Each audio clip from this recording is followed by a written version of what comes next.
Please stand for a moment of silence, followed by the pledge.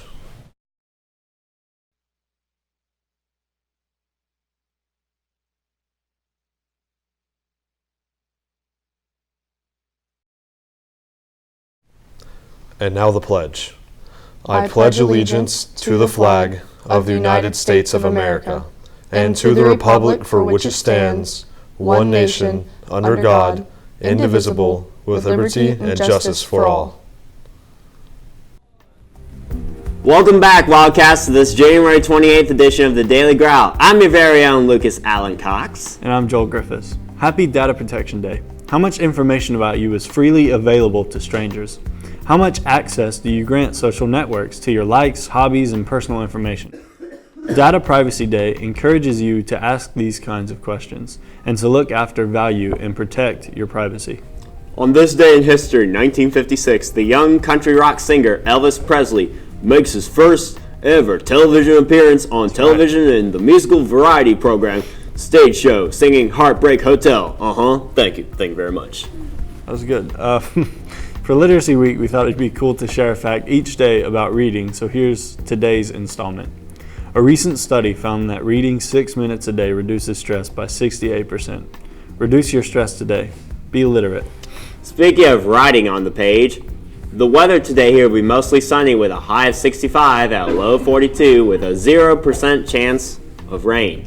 This week looks pretty good overall for great weather, just a slight chance of rain on Wednesday. Get outside and do something. Woo! We'd like to wish a happy birthday today to Matthew Fraze, Sydney McDuffie, and Joseph Tanner. We hope you all have a wonderful birthday today.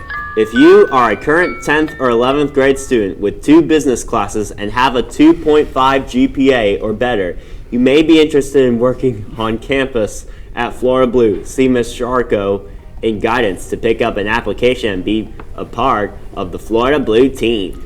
The last week of January 2020, and there's so much happening, so listen up. Celebrate Literacy Week continues.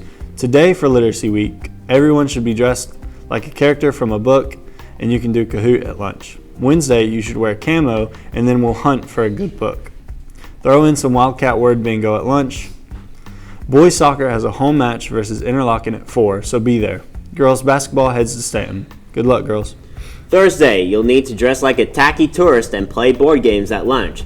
Boys basketball hosts Fernandina. Friday, we'll wrap up the week as I host karaoke at lunch for Literacy Week. There's also girls weightlifting regionals. Go get them, ladies.